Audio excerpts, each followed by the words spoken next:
Hello students, I Sanjeev Sharma welcome you to maths vision institute again. देखो आज हम करेंगे मिसलिनियस एग्जांपल का एग्जांपल नंबर 28। ठीक है, तो एग्जांपल नंबर 28 क्या देखते हैं। Let A is equal to matrix 2 minus 1 3 4 and B is equal to matrix 5 2 7 4 और सी मैट्रिक्स भी गिवन है हमें 2 5 3 8। ठीक है, ये तीनों 2 into 2 ऑर्डर की मैट्रिक्स गिवन है। Find a matrix D such that C into D minus A into B is equal to zero matrix. ठीक है, तो हमें एक डी मैट्रिक्स फाइंड आउट करनी है such that C into D minus A into B जो है वो जीरो मैट्रिक्स के इक्वल हो। ठीक है, चलो इसका सोल्यूशन करते हैं। तो देखो हमें गिवन है C into D minus A into B is equal to zero matrix. तो अब इनकी वैल्यू सब्स्टिट्यूट कर देते हैं। देखो C हमारा मैट्रिक्स है, C की जगह ये वैल्यू सब्स्टिट्यूट करेंगे इस मैट्रिक्स की, ये आ जाएगा 2 5 3 8 इंटू डी। देखो डी तो हमें फाइंड आउट करना है, तो डी को मैं डी ही लिखेंगे as it is minus A into b. तो a means 2 minus 1 3 4 into matrix b 5 2 7 4 किसके इक्वल है, जीरो मैट्रिक्स के। तो देखो ये जो मैट्रिक्स सी है, सी का ऑर्डर कितना, देखो सी का ऑर्डर है 2 इंटू 2। ठीक है, और देखो ए का ऑर्डर भी 2 इंटू 2 है और बी का ऑर्डर भी 2 इंटू 2 है। ठीक है, हमें ये डिसाइड करना है कि डी का ऑर्डर क्या होना चाहिए। ठीक है, चलो डी का ऑर्डर हम m इंटू एन मान के चलते हैं। ठीक है, तो m और n की वैल्यूज हमें फाइंड आउट करनी पड़ेगी। तो देखो इसमें हमें मालूम है कि ये c इंटू डी, सी इंटू डी कब पॉसिबल होगा, जब c के नंबर ऑफ कॉलम्स d के नंबर ऑफ रोज के इक्वल हो। इसका मतलब c के जो नंबर ऑफ कॉलम्स है वो है 2, डी के नंबर ऑफ कॉलम हमने m लिया है, इसका मतलब m जो है वो 2 के इक्वल होना चाहिए। दैट मींस m की वैल्यू यहाँ पर 2 के इक्वल होनी चाहिए। ठीक है, ये हमारी मल्टीप्लिकेशन की कंडीशन होती है। अच्छा, अब किसी भी दो मैट्रिसेस को मल्टीप्लाई करके जो रिजल्टिंग मैट्रिक्स आती है उसका ऑर्डर क्या होता है, वो हम कर चुके हैं पहले इस प्लेलिस्ट में। इस वीडियो में जो मल्टीप्लिकेशन ऑफ मैट्रिक्स हमने समझा था, तो उसका ऑर्डर होता है 2 इंटू एन। ठीक है, तो C इंटू डी को मल्टीप्लाई करके जो मैट्रिक्स आएगी उसका ऑर्डर 2 इंटू एन होगा। ठीक है, अच्छा ये जो हमारा A इंटू बी है, A इंटू बी को मल्टीप्लाई करके जो मैट्रिक्स आएगी उसका ऑर्डर क्या होगा, 2 इंटू 2। ठीक है, उसका ऑर्डर है 2 इंटू 2। अच्छा, अब सपोज C इंटू डी को मल्टीप्लाई करके मैट्रिक्स आ गई X। ठीक है, मतलब से हमने C इंटू डी को मल्टीप्लाई किया और एक मैट्रिक्स आ गई X, और A इंटू बी को मल्टीप्लाई किया और एक मैट्रिक्स आ गई Y, तो ये X माइनस वाई बनेगा। ठीक है, अच्छा ये जो Y का रिजल्टिंग ऑर्डर है वो क्या है, 2 इंटू 2, ये 2 इंटू 2 ऑर्डर है। ठीक है, अच्छा अब हमें मालूम है कि दो मैट्रिसेस सब्ट्रैक्ट तभी हो सकती हैं जब दोनों का ऑर्डर सेम हो। ठीक है, इसका मतलब X का ऑर्डर भी 2 इंटू 2 ही होना चाहिए, और X जो ये रिजल्टिंग मैट्रिक्स है ये X का ऑर्डर है क्या, 2 इंटू एन, इसका मतलब n भी 2 के इक्वल होगा। That means n is also equal to 2। That means जो मैट्रिक्स D है, D का ऑर्डर बनेगा 2 इंटू 2। ठीक है, इसका मतलब जो D है, D का ऑर्डर 2 इंटू 2। ठीक है, तो ये हमने ये पता लगा लिया कि D का ऑर्डर 2 इंटू 2 है। चलो अब हम D को कुछ एज्यूम कर लेंगे। Let D is equal to a matrix A B C D. ठीक है, 2 इंटू 2 मैट्रिक्स लेनी है हमने, तो ए बी सी डी मान लेते हैं उसको। तो देखो हमारी जो रिलेशन है वो क्या बन जाएगा, is equal to a zero matrix. देखो ये सारी मैट्रिक्स 2 इंटू 2 ऑर्डर की मैट्रिक्स है, तो इन सभी का रिजल्टेंट भी 2 इंटू 2 ऑर्डर मैट्रिक्स आएगा, इसलिए हम जीरो मैट्रिक्स भी 2 इंटू 2 ऑर्डर के ले लेते हैं, 0 0 0 0। देखो अब हमने क्या किया, यहाँ पर डी के प्लेस पर, इस इक्वेशन में डी के प्लेस पर ये हमने A B C D matrix substitute कर दी। अब इस रिलेशन से हम एबीसीडी की वैल्यू निकालेंगे। ठीक है, चलो अब इन दोनों को मल्टीप्लाई करते हैं। पहले दोनों को मल्टीप्लाई करेंगे तो ये आ जाएगा 2a प्लस 5c। ठीक है, first row into first column 2a plus 5c, फिर first row into second column 2b plus 5d, फिर second row into first column 3a plus 8c, then second row into second column 3b plus 8d minus, अब देखो इनको multiply कर लेते हैं, इन दोनों matrix को मल्टीप्लाई करेंगे तो ये first row into first column करेंगे, first row into first column 2 into 5 is 10, minus 1 into 7 is minus 7, फिर first row into second column, 2 into 2 4, -1 into 4 -4।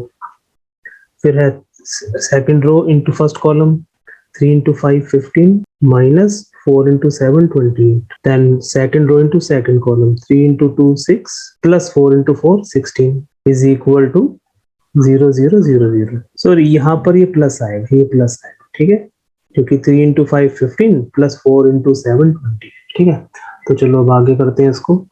देखो ये बन गया 2a plus 5c, 2b plus 5d, 3a plus 8c, 3b plus 8d minus, देखो 10 minus 7 3 आ गए यहाँ पर, और ये 4 minus 4 is 0, 15 plus 28 is 43, 6 plus 16 22 is equal to 0 matrix. Now this is equal to, अब देखो ये दो इन मैट्रिक्स, इस मैट्रिक्स में से इस मैट्रिक्स में सबट्रैक्ट करेंगे तो क्या आएगा, 2a plus 5c minus 3, फिर ये 2b plus 5d minus 0, जो कि हमारा 2b plus 5d के इक्वल ही रहेगा। Then 3a plus 8c minus 43, then 3b plus 8d minus 22। ठीक है, ये हमने क्या किया, कॉरेस्पॉन्डिंग एलिमेंट्स को सब्ट्रैक्ट कर दिया, it is equal to 0 matrix.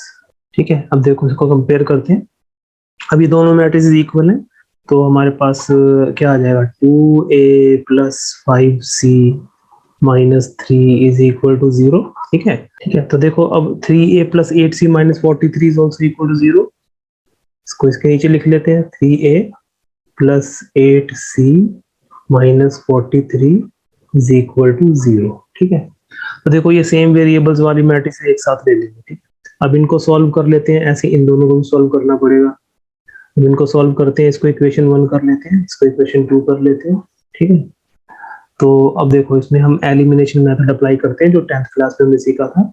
ऐसा करते हैं, ए के जो कोएफिशिएंट है उनको इक्वल कर लेते हैं। ए कोएफिशिएंट को इक्वल करने के लिए फर्स्ट इक्वेशन को हमें 3 से मल्टीप्लाई करना पड़ेगा, सेकंड इक्वेशन को 2 से करना पड़ेगा। ठीक है, क्योंकि 2 और 3 का एलसीएम है 6, तो इसको भी 6 के इक्वल कर दो, इसको भी 6 के इक्वल कर दो। ठीक है, तो इसको इंटू 3 कर दो, इस इक्वेशन को इंटू 3 कर देंगे, इस इक्वेशन को 2 से मल्टीप्लाई कर देंगे, तो क्या इक्वेशंस आ जाएंगी हमारे पास।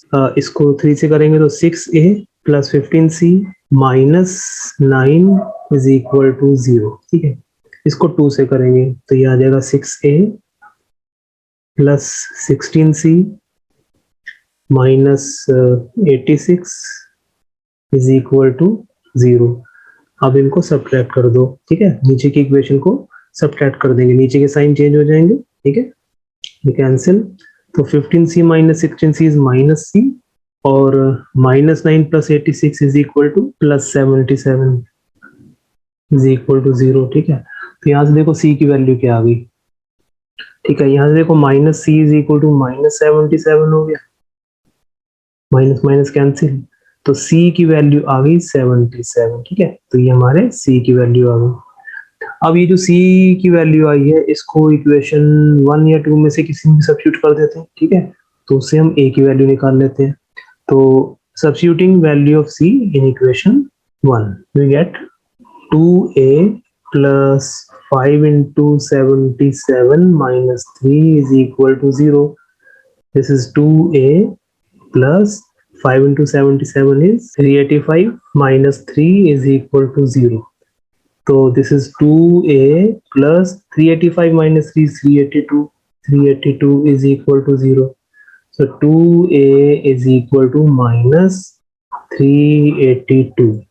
तो a is equal to minus 382 upon 2। ठीक है, इसको 2 से कैंसिल कर दो, 2 1 जा 2 हो गया, 2 9 जा 18, 2 1 जा 2, तो a is equal to minus 191। ये हमारे a की वैल्यू आ गई। देखो अब इसी तरीके से हम b और d की वैल्यू निकालेंगे। ठीक है, तो पहले तो इक्वेशन नोट कर लेते हैं। पहली इक्वेशन है 2b plus 5d is equal to 0। इसको थर्ड इक्वेशन कर लेते हैं, and second equation is 3b plus 8d minus 22 is equal to 0। minus 22 is equal to 0, या इसको हम is equal to 22 भी लिख सकते हैं। ठीक है, इसको फोर्थ इक्वेशन कर देते हैं। अब देखो ऐसा करते हैं, इस केस में b के कोएफिशिएंट इक्वल कर लेते हैं। b के कोएफिशिएंट को इक्वल करने के लिए हमें a 2 और 3 का एलसीएम देखना पड़ेगा। 2 और 3 का एलसीएम 6 है। ठीक है, तो मतलब हमें b के जो कोएफिशिएंट है दोनों को 6 के इक्वल करना है, तो इंटू 3 कर दो, और इसको 6 बनाने के लिए इंटू 2 करना पड़ेगा, तो इंटू 2 हो गया। ठीक है, तो थर्ड इक्वेशन 3 से मल्टीप्लाई कर दो, फोर्थ इक्वेशन को 2 से मल्टीप्लाई कर देंगे, तो क्या आ जाएगा हमारे पास 6b plus 15d is equal to 0, और यहाँ आ जाएगा 6b plus 16d is equal to 44। ठीक है, नाउ नीचे के equation sign change, elimination method करना है। ठीक है, तो 6b में से -6b ये कैंसिल हो गए, 15d माइनस 16 हो गया minus d is equal to 0 minus 44 is -44, minus minus cancel कर दो, तो d की वैल्यू आ गई 44 के इक्वल। ठीक है, ये d की वैल्यू आ गई। अब ये जो d की वैल्यू आई है इसे इक्वेशन 3 या इक्वेशन 2 में से किसी में भी सब्स्टिट्यूट करके हम b की वैल्यू निकाल लेंगे। ठीक है, तो इक्वेशन 3 में कर देते हैं substitute, putting the value of d in equation 3 we get 2b plus 5 into 44 is equal to 0। 2b plus देखो 44 into 5 हो गया 220, 220 is equal to 0, 2b is equal to minus 220, तो b की वैल्यू आ गई -220 अपॉन 2, कैंसिल करेंगे तो 110 आ गई, means it is -110, तो b की वैल्यू आ गई हमारी -110। ठीक है, तो ये देखो हमारी a b c और d तीनों की वैल्यू निकल आई। ठीक है, a की वैल्यू क्या निकली थी -191, c की वैल्यू 77, d की वैल्यू 44, b की value -110। Therefore the matrix d is equal to -191, -110, 77 and 44।